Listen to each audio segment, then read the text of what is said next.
Longzhu has so much on the line also. If they win this game, it'll be a 2-0 match win, and thus they will go ahead and finish first. As the first ban on blue side for Longzhu is the Aurelion Sol. This season, Scepted is 2-1. He's a legacy Aurelion Sol player. I like the respect that's being shown because he has been playing it basically once a series recently. All right, well, they go ahead and take that one off the board. And as you might expect here from Ever8, Caitlyn's going to be the first thing taken off. So, not going to be seeing that one come through. And then it's also going to be the Rakan. I wonder if we're going to see a first pick Jace if it's available, because... I mean, I'm sure that they would love to get their hands on that. The reason why I say first pick is I think it's the sort of champion that basically either wins or goes close to winning, and certainly when you have the confidence of Khan. It has lane pressure in almost every scenario in this meta, and then Keen wouldn't be able to look for the dueling advantage. Now, Gnar certainly wasn't something that he looked very proficient on in Game 1, so that was something that didn't work for him, but previously the Fioras of the world, Camille especially, and that's why Camille is banned here. Had an MVP performance on Camille against Shai's Trundle in the last series. So first pick Jace does look pretty likely. So will it be Kalista or Jace, the final ban? Well, this is a tough situation that Ever8 find themselves in. Longzhu playing around this draft quite well, forcing them to choose. And it will be the Jace that Ever8 prioritizes the most. Same decision was made by SK Telecom. That's why Kalista was left available. And they lost, so maybe it's the same fate for Ever8. Because the thing is, you look at this and you're like, well, Prey got his Kalista, and I don't really look at it like that. I think, oh wow, Gorilla is going to have the easiest time in the world initiating on one of his supports, because the support is so empowered by the Kalista, and then you also pile on laning strength, 2v2 laning, and also early game team fighting. The Kalista has been very much on the winning side of the coin this week, and Ever8, all they really get in trade is the Elise. Yeah, and also now playing around with the idea of that Varus. Do flip over duel. We've seen him play that Kog'Maw quite a bit. Whether or not they would have the setup for it is going to be the question. So they do just go back over to the Xayah. After getting pounded in the 2v2, that's quite brazen, I would say, to just return to something that you struggled on. Second big champion for Cuz recently was the Gragas, whose casks in the series against SKT were MVP worthy. Looked excellent on the Gragas, so expecting that to be the jungle choice from Cuz. We'll get locked in here. And does Longzhu just decide to drop their support right here, right now? We did see quite a few bans, with the Thresh and the Alistar both being banned away by Ever8 last time around. So it seems like, yeah, they kind of want to avoid that situation, and could just be the Thresh locked in. There we go. Could have also been, say, a Jarvan, for example, and looked for an Initiator from the side of Khan. Maybe they feel like Ever8 will actually leave this last pick for the top lane and not support, and then think they'll get the Jarvan blind pick on the next round. I'm skeptical that'll happen, but regardless, looking into Ever8, they could go a couple of different ways. Usually a solo lane is drafted here, and then you start banning the counters to it, but they're just going to match what Longzhu has drafted and just go for their completed bottom side of the map. Now, yeah, where do they want to go with this? Always very interesting when you're against Longzhu. Trying to get a top lane advantage, I think, is their biggest win condition, because I do believe that Keen getting ahead is what they need to actually have a chance to pick a game victory off of Longzhu. Well, first they go for the Taliyah. I thought maybe we'd see the Galio perhaps banned away, because, I mean, BDD, he wasn't the biggest reason for success, but he did have a couple of good, multi-man taunts that just kind of helped keep everybody clumped up for Prey to just fire away at them. Also popped up his KDA by having another undying game. This is true. Wants to keep it above 10 for the entire regular season. But safe blind picks seem to be the focus so far. Cassiopeia and Taliyah largely represent that for mid laners. Will be the Jax. So Ever8 not willing to let that one go through yet again. Does suggest a very high premium on Jarvan now that Jax is being banned away. And we won't see it banned out either. It's going to be the Lucian yet again from that mid lane. So maybe BDD just does want to go back over to the Galio. How Ever8 interact here will be very interesting. Won't see a counter pick support on the red side for the first time in quite a while. Looking for solo lane blind picks. The Jarvan, like I mentioned with the Jax ban, is probably the right call. But Longzhu have a couple of different ways they can answer this. They can go Renekton for laning. They can go Rumble as well, has a pretty happy time against the Jarvan in the side lane. It's only Gragas for magic damage so far. See the smiles from Khan. Does mean that he's going to get lane pressure on the Jarvan, who was largely picked as a denial pick, I would say, away from Khan. Well, long hover on the Renekton seems like this is going to be the pickup here for Longzhu. Unless there's any last-second flips. No, we'll just be running down the clock. They go ahead, pick that up for themselves, and now it's going to be that mid lane. That's the question, and I already kind of touched on it. Lucian banned away. This is left available, so BDD, yet again, just trying to pad that KDA, get another deathless game. We'll lock in that Galio. I mean, this comp is the ultimate, let's win at 25 minutes, pound our lanes, end the game early, let's all go have some drinks early comp, because they have very little late game damage, almost none. Relying purely on Kalista is certainly a large risk in that particular regard, but given how they played in game one, this is also the sort of comp where if one turret goes down, their ability to rotate around the map, their ability to manufacture a really big lead in the 10 to 20 minute mark is pretty much unparalleled. So Ever8 have a win condition. It's get to late game with some sort of parity, but Longzhu have a lot of early game power. Well, Orianna here, Percepted yet again, does have some decent ball carriers with the Elise and the J4. Flag and drag his way into the back line for that Shockwave to connect. Percepted gonna have to have a better time than we saw from Ian if he wants to find success with this one. And something tells me that I put a little bit more faith in Septed this time around with that Orianna. But like you said, early game pressure here from Longzhu is going to be very much, very close to insurmountable for Ever8. And Longzhu, with their current roster, do feel like they can crib some things from Katie Rolster's playbook and go for these drafts that do have a finite shelf life. This comp will not work with any reliability after the 30 to 35 minute phase. But you remember game one where there was almost no damage to champions done by Ever8 because they could never get in range to do any. This is the sort of draft that could really replicate that for Longzhu. But an early game Gambit being thrown by Malrung, a snowball from someone in Ever8, and maybe, just maybe, Ever8 can push us to a game 3. I mean, game one was on the back of Prey. Now he has this Kalista yet again. Got the 2-0 over SK Telecom. Let's see if he can get the 2-0 with this pick over the likes of Ever8, or if they can shock us, if they can deny that first place spot from being handed over to Longzhu Gaming. The pressure is on Longzhu. Gonna be hungry for that spot. We'll see if they can climb as we load up for game number 2.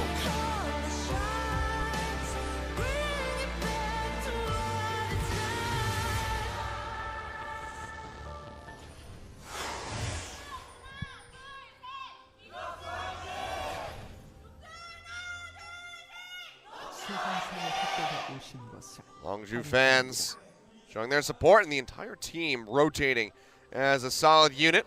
It's a nice little drawing of Prey there. His Africa TV stream link as well. Getting that free advertisement. Longzhu actually grouped as 5 here. Yeah. Gonna be showing now Gorilla. See if he can find the lockdown. Just gonna be the flash away, so immediate pressure forces Ella to burn that summoner spell. Hook level 1, not ideal for a Thresh, who usually wants to take the Flay level 1, but does blow a flash, so that means that Prey and Gorilla have even more likelihood of hitting level 2 first. Gorilla's gone super aggressive, he's gone Ignite. They exactly know what they want to do, Achilles. They want to snowball, they want to snowball hard. Ignite fits into that. The team comp is Kalista only in terms of damage, which, when we're talking about Blade the Ruin King and Hurricane being completed, is certainly no problem, but as the game goes on, will be a significant problem for Longzhu. They're already going to be starting off with that disadvantage there, so Ella likely going to be the target of a lot of this harass in the bottom lane. Now, though, we'll be able to start up at the blue buff. Ward thrown down over on the side of Longzhu's blue by Ever8, so that they could safely place that ward after seeing the full 5-man invade. Cuz is just going to get that nice super leash here.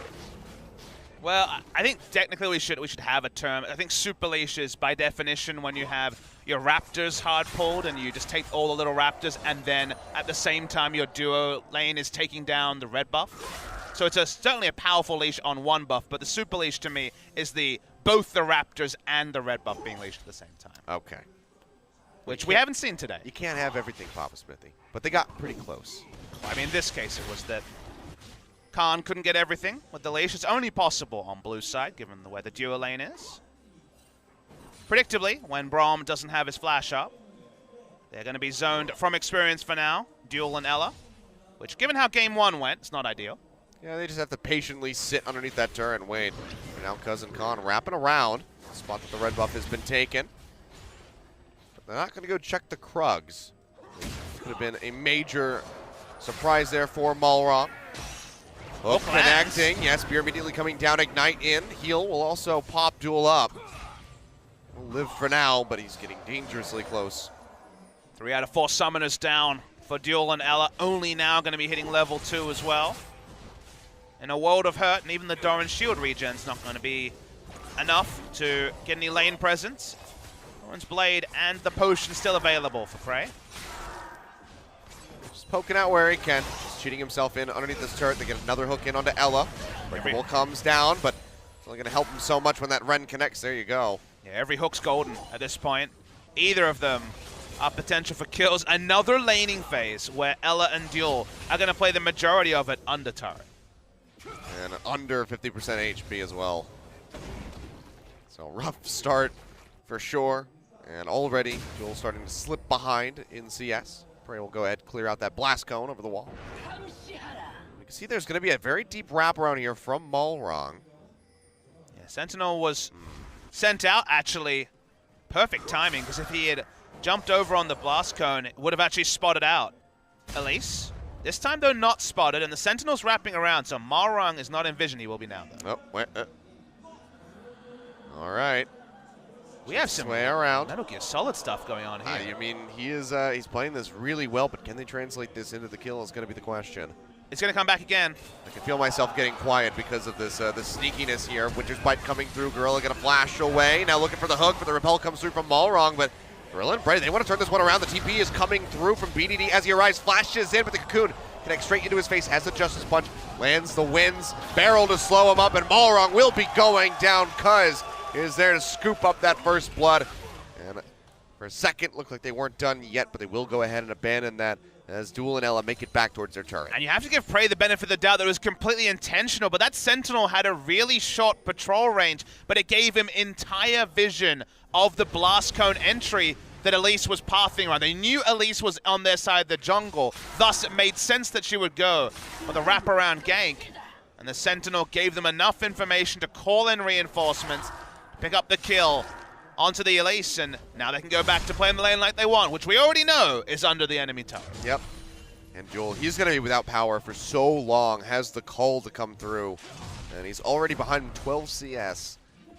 So this is not a good look here for the bot lane of Ever8.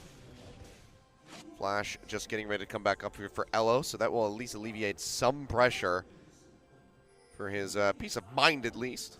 The maximum power first buy for Kalista is the Berserker Greaves, as you get your Martial Poise passive does scale with the your ability to jump does scale with boots tier, so going for the tier 2 boots already does help a lot when it comes to the potential all-ins for the Ren stacks compared to, like you say, the Cull just for an emergency buy from the side of Duel. Cuz gonna go over the wall, finds some body slam in. Hero's entrance, looking for Malrong. He has the repel to dodge for the moment, but that's about as good as it's gonna get. Taunt immediately as he drops, and Khan will find himself the second kill of the game. Perfect target calling again. That was the Elise. They knew her flash was down from the bot lane gank. Great collapse. They had lane pressure button. Speaking of lane pressure. We're looking for even more here. Khan still having his TP. Will arrive and scoop up the remainder of these Krugs. This full court press play from Longzhu is so impressive. I mean, this is like the 4th game in a row that they've been able to do this. First 2 against SK Telecom. Exactly. It's so difficult to say that as a sign of how significant it was with SKT's recent struggles. Doing it against Ever8 also, you can start caveating things, but at some point, Longzhu will be going in 2 weeks before the end of the season at 11-3 in first place, which I think tells the real story because this has been their standard playbook. If they win this game we move forward to 7-1 on Galio, with some of those games after the Galio nerfs, because they play such strong rotational League of Legends, and you give them information, they use that information better than really any other team in our league, because even just the enemy jungler Flash being down, they set up a multi-step plan, everyone's collapsing at the same time, and the kill is very easy for them to claim. Yeah, it's just been, really just beautiful League of Legends to watch from these guys. And, I mean, first place, already second place, highest that Longzhu has climbed since becoming an organization. Before, a very disappointing team, the largest roster that we had in LCK. They still come pretty close to that, even though we barely see any of the substitutes coming through. And you can even follow the... They never had success. And you can even follow the org further back, because they were Incredible Miracle before they were Longzhu. And they were another long-suffering org, even more so than, say, Jin'e, for example. Never really with any success to speak of at all. So for this org to finally, there still are staff members from that era. Oh, dear. This is a very big rise. First time, like you say, they will ever have been second and soon to be, it seems like, first place in the LCK era. I mean, I'd call it like an angelic ascent from Longzhu, just surging this far forward. And I mean, again, it kind of brings up a little bit of frustration if you're a Longzhu fan, because it's like, well, they had BDD this entire time, but they never played him. Like, maybe things would have been different. Maybe they would have more, circuit points getting ready to go in. But you just got to be happy about what you got at the moment, and that is one of the best teams that we have in Korea for sure. Cuz now wrapping around, we'll find Ella body slams in. There's a flash available, plus the exhaust. Explosive Cask will force the former out. Speaking of being forced out, forcing the bot lane away from the turret, looking for the first brick. We know that Longzhu's playing a tempo draft, but they make every draft a tempo draft. This one is just even more so on the early game side of the coin, and Prey starts denying CS to the turret. Khan was in position to start a roam to the mid lane. Everything continues to make perfect sense for Longzhu Gaming. Look at this. Look how many CS he can deny to the turret. At 9 minutes, he's hard denying CS from Duel, who hasn't backed yet. Would love a wave, but not going to get much of one. I mean, they're first breaking the bot lane turret 2 minutes slower than when he was playing Tristana as Kalista. No, but consider this. First brick at a fast time happens because you're pushing. You're not thinking about denying CS. He's been able to get first brick and a 33 CS advantage. Yeah. To deny CS and also take a first minute, first blood turret is like insanity. That is like literally your enemy is being denied off experience, gold, and you're getting more gold. Yeah, but I'm saying he's doing that as Kalista, whereas Tristana has that, that increased range. She's got the attack speed. She's got the satchel charge to clear the waves faster for that faster push, and he's still managing to pull this off. Prey and Gorilla have just been playing so well, and Longzhu is just operating as a perfect unit around that. Just to cap off the point about Longzhu in 2017, you were talking about BDD being on the bench and all the other issues.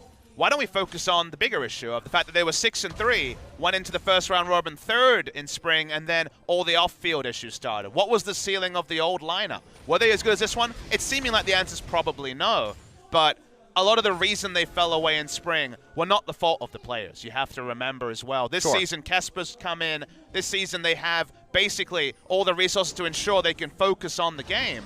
And the focus on the game certainly has been working. So you do want to temper some of the disappointments in spring. Finishing 7th was not really a true reflection, it feels like, of what Longzhu could accomplish with those 5 players. But the surprise that bringing in BDD, a player who came off the relegated CJ lineup, a true rookie in Cuz, the surprise is still a welcome one. Okay, well, surprise here for Keen as he gets jumped on. Body slam will connect, and it seems like he might just die off screen. No, gets a flag and drag out.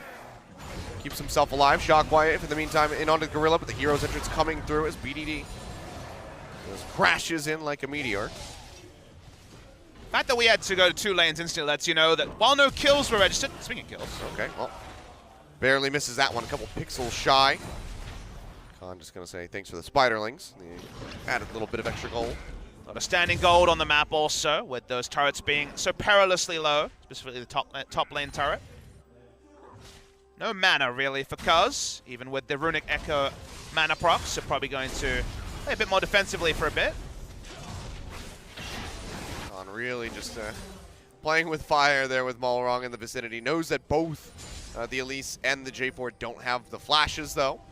So he can play a bit more aggressively, and speaking of that, he's looking for Keen yet again. Kallista's still laning 1v1 against the Xayah. And you look at the map and you're like, well, he's overextended. And you're like, remember there's a hero's entrance, and they can see the other members in the lane, including the Elise and top. So he's just going to continue denying CS away from the enemy AD carry, which you see maybe 1 out of 100 games. It's not a playbook that you usually see because you have to respect so many other factors. With a draft like this, with teleports up, and also the hero's entrance soon to come up as well, he's free to basically do whatever he wants.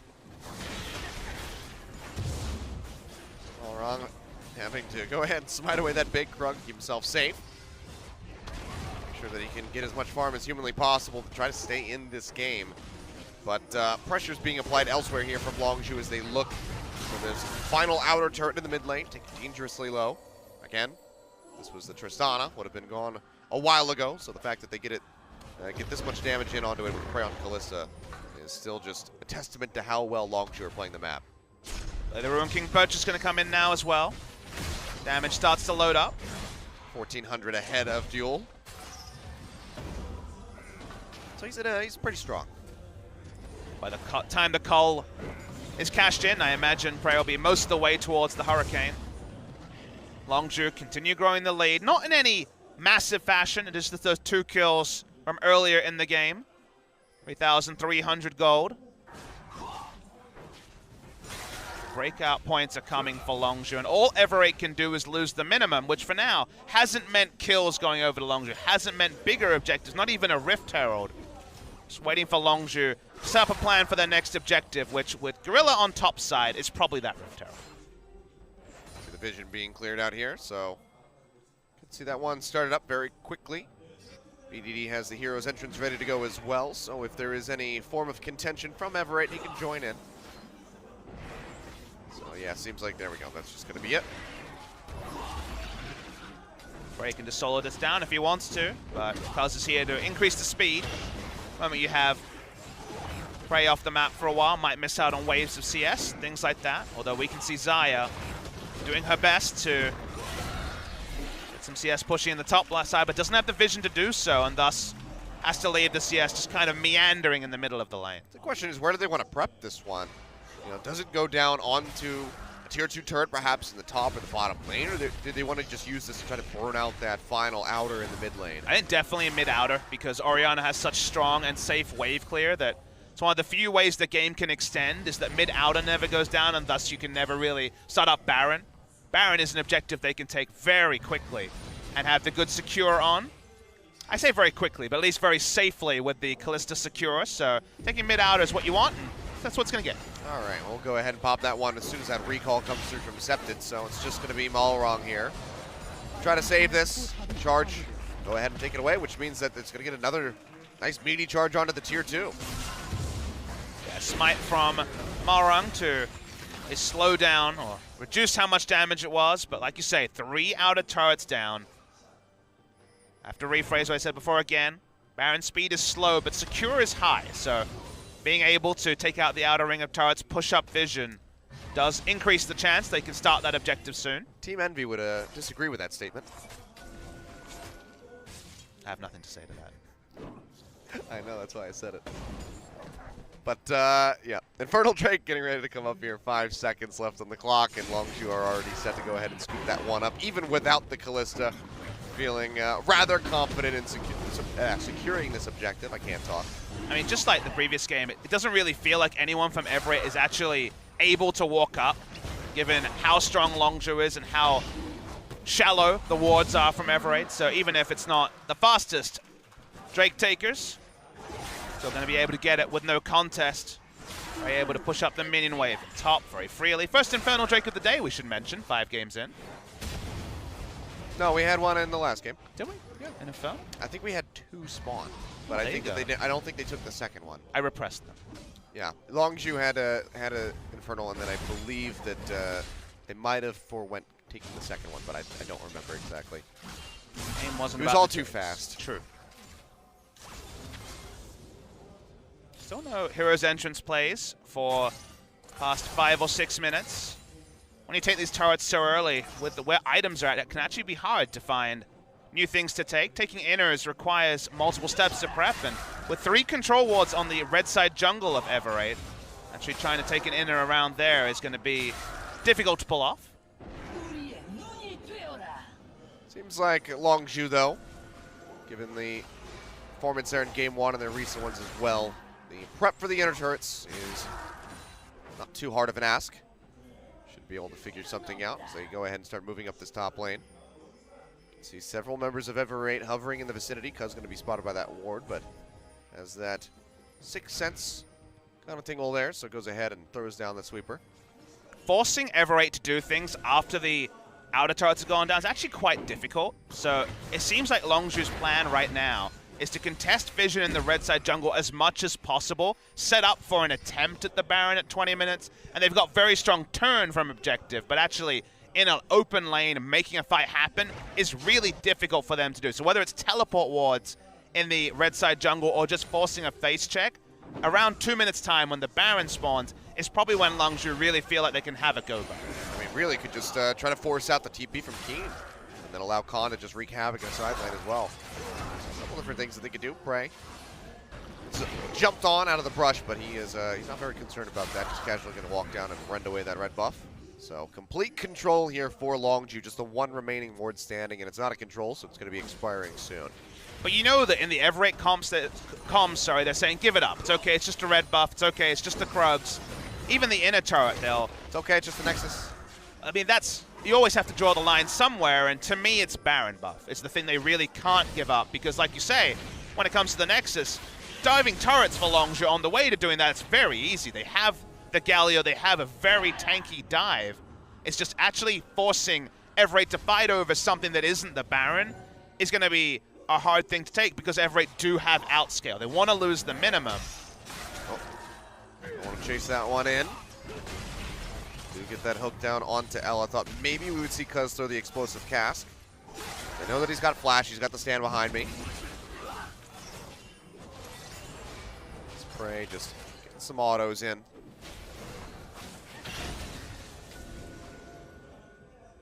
Only 1 control ward in the inventories from Ever8. They might want to back right now and start buying those, because we are getting closer and closer to 1935. And whether it's the Baron being started or the inevitable turn, and speaking of turns, Cass just delivering duel right in front of Prey. The hook not going to connect as he does flash away off the backside of the Feather Storm. Keeps himself alive. They just get a couple more hits in onto the turret. So, fancy maneuvering there from Duel, but he's going to be that much more susceptible in the next fight to getting caught. Like the Ever8 have switched over to double blue trinket to give them even more safe vision of the Baron. So they don't have to face check. I think when you see how this early game has gone, that's a very smart call. You know, you have other players like Faker, for example, who will switch over to Sweeper basically at every opportunity because he's a pressure player. But then you have scenarios like this where you're against a super early game comp that's snowballing. Going double blue trinket gives you more options when the inevitable Baron start from Longzhu happens. Prey's in a nice spot.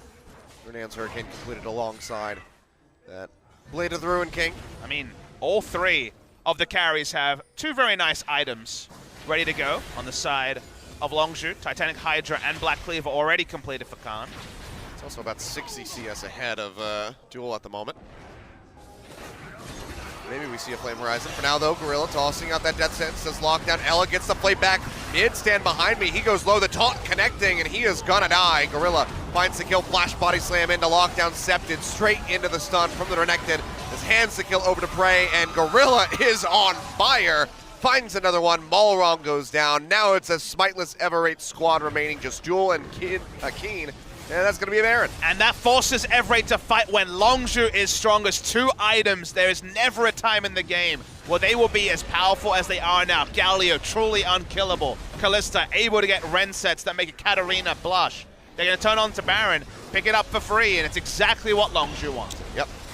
I said Kieran instead of Keen. You can tell what I'm thinking about, Papa Smith. Once we get out of here, we'll go ahead and get a replay. Now, we talked about losing the minimum. That was greedy from Ever8. They thought that Thresh could be picked. They're against Kalista. I don't really know what this looks like. You'll notice that after all this happens, Septed doesn't use his Orianna ultimate at the start of the fight because he knows that Fate's Call will just pop the damage. They won't be able to kill the Thresh So the real problem from Ever8 wasn't what happened afterwards. It's why did you walk up and look for a fight when you could have just pulled back, used the ball to just harass a little bit. They weren't giving up too much by giving up control over their Raptors, but now they've given up the Baron. I mean, honestly, this pace right now for Longzhu with this Baron coming through, this is looking like a perfect game. 22.5 minutes just about. There's no turrets, no objectives whatsoever or kills for Ever8, and they could just get shut out. Be our 4th of the season. Which is There has never insane. been that many perfect games in a season. That's not in any way representative of it being a weak LCK. I truly believe this is the strongest this league has ever been, and yet we've had 4 perfect games. I mean, that's demonstrated by our previous game where MVP were able to take down Samsung. It is one of those leagues where anybody on the right day can beat anybody. But it's just not that day for Ever8. But isn't it great that it's not like Ever8 you're looking at and being like, oh, another mistake, oh, terrible. Like, sure, they've done some things, but it's just been that Longzhu has been so clean. They're pristine is the problem for Ever8. Like, don't get me wrong, there's certainly been teams that have had bad days in this league this season. It always happens, but Longzhu has just been so clean today that you can really see the difference in teams in terms of overall quality, and it's also representative of their seasons. Yeah. Absolutely. Well, Hook landing yet again, finds Duel this time, but they don't want to dive in underneath that turret. In the meantime, Khan will go ahead, just knock down that final inner turret in the bottom side of the map, extending that gold lead even further as they... Don't talk about the gold lead anymore, it's just mean. 12. Just 12 gold. Yes, 12 gold. That's it. Tight-knit game. Now you're getting that weird spot where you're always like, what about the perfect game? Which some players, I think, care about perfect games and others don't. It's one of those things where you kind of want it to just be a pleasant surprise at the end. Yes. Because if you start thinking about it, you're probably more likely to screw it up. Well, if you're thinking about the twist in Series 1, you certainly got a twist ending. This one, I'm not sure what the twist represents, because right now it does look like Longzhu will get about as close to a perfect game as possible. I mean, if there's one way for you to take first place in the league, this is definitely it. So, enemies beware, Longzhu. Looking for it here. They will go ahead and expose that first inhibitor up in the top side of the map. Mid is not too far behind either. Gorilla will have a rare miss on the death sentence. Mostly just trying to zone everybody back while Prey makes very slow work over this inhib. Who was the MVP of this game? I don't know. The coach? Can we nominate the coach? I mean, honestly, this is a draft that I imagine would have drawn more criticism than praise, though, because it is so narrow. It is early game or lose, effectively, and yet they played it almost perfectly. It suits the team for sure, but definitely don't try this at home. As looking for that final fight. Oh, massive cast just knocking through the side as Khan goes forward. Down comes the Cataclysm, but Keen immediately has to peel back. Big shockwave does connect, and Prey almost goes down.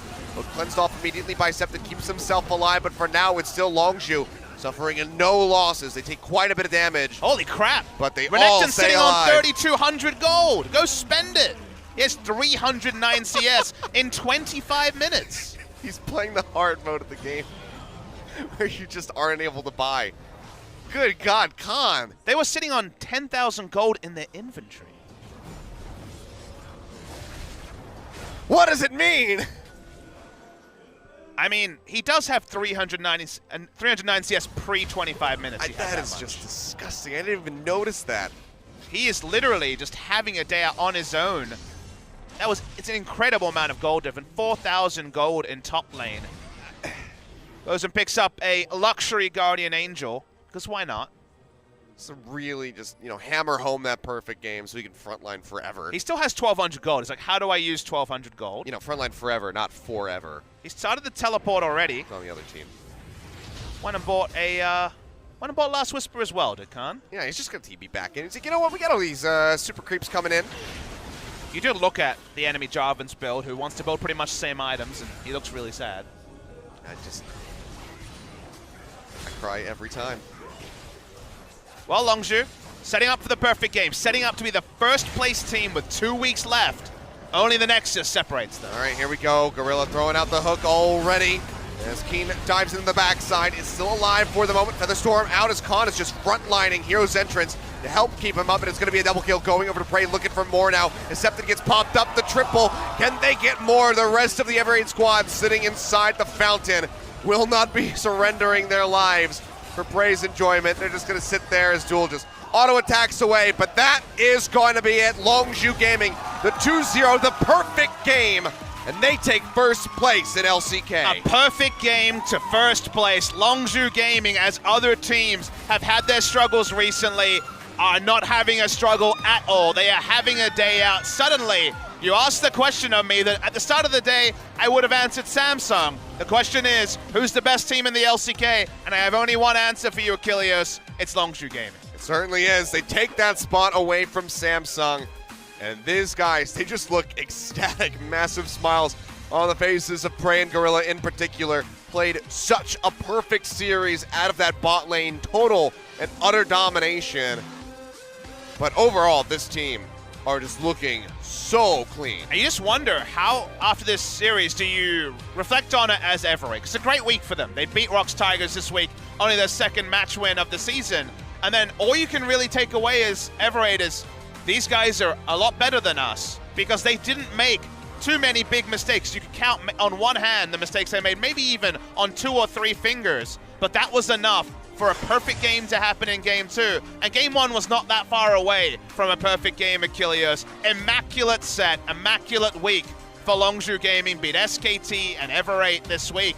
They look like the best team, and they may actually be waiting in the grand final. Consider this, remember, we're in the gauntlet system. The LCK, if you finish first in the regular season, you wait in the grand final. You're guaranteed top 2. A few months ago, we didn't even know who the Longzhu top laner would be. Expression left the team. Khan, a substitute from China, came in. Cuz, a true rookie, the only player without a substitute on the lineup. And now the team may be guaranteed top 2. Unbelievable rise for Longzhu Game. Absolutely crazy. Angelic is sent, as I said. These guys are looking untouchable. And it's like, who can really threaten them right now? Cuz could be a Royal Roader. He could win the LCK in his first split. Absolutely insane to think about. Longzhu, future opponents, going to be looking at the Rox Tigers, one that you would think they could easily dispatch at this point. From there, Jin Air and KT going to be the ones waiting for them. That one is going to be the big prover for Longzhu. It may decide first place. It really could. Given that KT is also right up there in terms of match wins as well. Big smile from Cuz, got his braces on. But he certainly didn't have any straps on this game. Great series from him as well. But then the final game of the season as well of the split is going to be Longzhu versus Samsung. So they still have 2 tough opponents, but maybe they would be going up against a very weakened Samsung after today's game. Well, they're going to want to be matches ahead by the time we hit the last week, because are they going to go 2-0 there? You'd imagine no. But if they do, what would it mean? It would certainly be significant for their preparation going into the grand final. They may not be getting too many scrims at that point, as they drafted super early game. Sort of drafted. If they had lost, everyone would have said, lol, lost at draft. They only had Kalista for damage. What are they thinking? When the game is 27 minutes and you get a perfect game, that sort of analysis needs to go in the toilet, because this was a fantastic game by Longzhu. Yeah, I believe 57 seconds faster than game number 1, 27:03 here on the clock, and Prey just dominating those charts. But, I mean, big shout-outs to Khan, who just had that massive CS discrepancy in his favor. But it's going to be Gorilla, deathless here, 75% kill contribution on the Thresh, his 5th MVP win. Picking this one up. Fantastic death sentences from him today. I'm suspicious, because now, on the day where Longzhu perfect gamed to go top, we get an interview with Prey and Gorilla, probably the most loved bot lane in the entire world. It's a narrative MVP. I mean, you know, it's a perfect script if it was written. But, I mean, you get a highlight reel of hooks just from Gorilla here in this game. Following up off his blitzcrank that we saw in Game 2, he gets the Thresh to come back through, and he just crushes with it. I mean, this game in the bot lane felt like people were abusing Dynamic Q, because it was the Challenger duo against the autofills, because I feel so bad for duo. No. But that's what it looked like. There was nothing they could do. He was denying CS and getting first brick at the same time. That's true. I mean, it was so one-sided, so incredible. Meanwhile, BDD just silently in the background just keeps patting his KDA further up with this Galio play coming through, just trying to maintain at the top of the league standings. But hot damn, Longzhu, what a flashy way to overtake Samsung in the #1 spot. And you know what? They didn't really show much in this series. We knew they played all these champions. Oh, Kalista Thresh, how surprising. And now you have the worst scenario of like, I guess we need to find a way to deal with the Jace, because we got to stop banning the damn Kalista. Yeah. Such a hard spot to be in when you're on the red side versus Longzhu. We'll see who can be the, the first team to kind of engineer a counter strategy against these guys, because right now, I said it earlier on, looking pristine in their play. They just know exactly where they need to be. They know exactly what objectives they can pressure and when. They come up with our 4th perfect game of the season. The crowd is so hyped for this. Oh, they absolutely are. I'm hyped. Let's go ahead, hear from the iconic bot duo themselves, Brand Gorilla. So Joel, take it away with translation. Thank you very much, guys. This is Joel with your last translation of the day. And we're here with Longzhu Gaming, picking up a 2-0 once again. They do it in style. And we're here with probably the best bot duo in the world. We are here with Prey and Gorilla for the interview. It's Prey. It's your first MVP, Prey. How do you feel? I think it's really all the credits go to my teammate who just played a fabulous game. It just made an easy game for me, so GG easy on that one. Did you kind of feel at one point there why you weren't the only ones receiving the MVP? Yeah, but I received a lot of MVPs in the past, so I'm kind of done receiving all the MVPs. So I think, but at one point I do feel a little bit of hunger for that. So. And Gorilla, you just seem really happy for Prey. Yeah, I was actually surprised that I didn't get the solo MVP, so. But I think, us getting the MVP each one by one gets the happiness to the double point, so I like that. And I think the voting stands really had a hard time voting who the MVP was because everybody's played so well. But just how do you feel? It's just a perfect showing of performance today. Longzhu is a weak team. Just settle down, guys. So. But in the waiting room, we always cheer for the team, and I always cheer for other teams. So. I really felt that, with the previous game going against Samsung's Way, we really thought that we were going to get first place soon enough. And with the recent performance that you guys have, it's just really hard to imagine if Longzhu will ever win any games from now on. I think just the energizing of our teammates in our team, it just creates such a good vibe within our team, and that really goes a long way when you're trying to be positive and you're trying to get the right mindset in heading for the games. Yeah, I'm personally had a lot of experience with the head coach of Longzhu, but I've never seen him smile as much as he does nowadays, and he just seems energetic and happy about this whole entire situation. How do you feel like the change has been occurred? Yeah, I think the head coach, compared to Spring, he's definitely a different person. His smile is ringing around his ears, and just everything about him right now, he's just a happy man right now.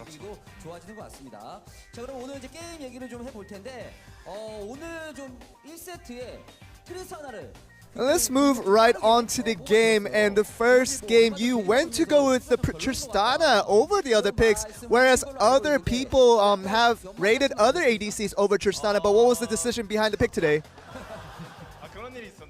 Oh, did I ever say Tristana was not good? I think I would like to take that back.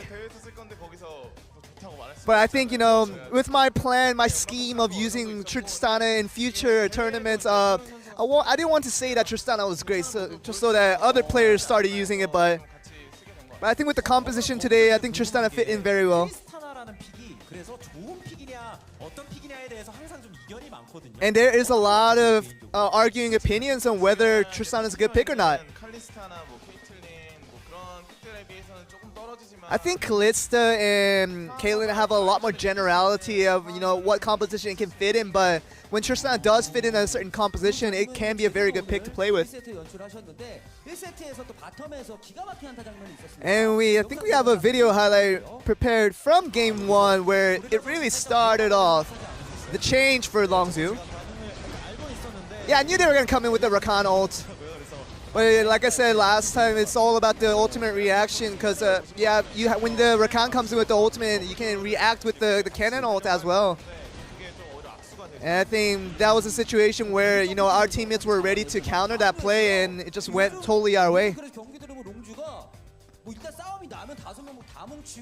Yeah, it just seems like every time a fight breaks up, somehow all of your teammates join the team fight with all 5.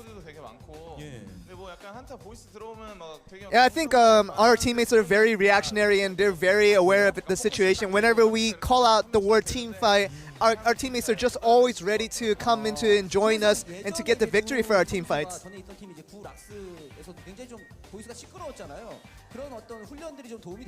And even back in Rock's Tigers, you were kind of the loud person in the team. Does that help your situation in Longzhu? Yeah, I think, you know, you're telling that we're pretty loud in the team, but we have a lot more louder players beside us. The other 3 are pretty rivals when it comes to being loud, so I'm going to have to try to beat them someday. In the second game, we saw the luxurious top-class Thresh from Gorilla once again. And of course, we have a lot of video highlights that we could show where Thresh made the spectacular plays. Yeah, I think it's really difficult for supports to show a fabulous play, really play-making situations, but I'm glad that I could do that with the Thresh. And another important thing that we want to note is that even in Game 1 and all the way to Game 2, you guys broke the bot turret in an extremely quick manner. I think the reason we were able to do that because we were definitely ahead in the bot lane matchup, and the laning phase was easily towards our way, and it just allowed us to not wait any longer and take down the bot turret as soon as possible. Yeah, but you know, as soon as I started my career, I started out as a Prey fan, so keeping my standards up to him, and that's just kind of my style going up to duel with him.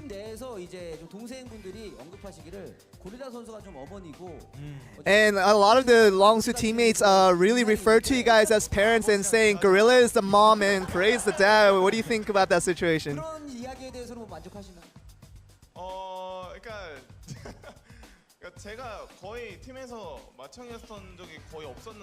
I've never really had a situation with any team that I was the oldest guy in the team, but you know, I really have nothing much to do because our teammates are so great. They just do everything right. There's nothing for me to really say to them. And it just seems like the fan base of Longzhu is growing in an immense rate with the recent form that you guys been showing. But how do you guys feel about that? Yeah, that feels good. You know, that can never feel bad. I think, you know, with the handsome Cloud Templar interviewing me, it just makes me look better. So those things kind of help as well. So.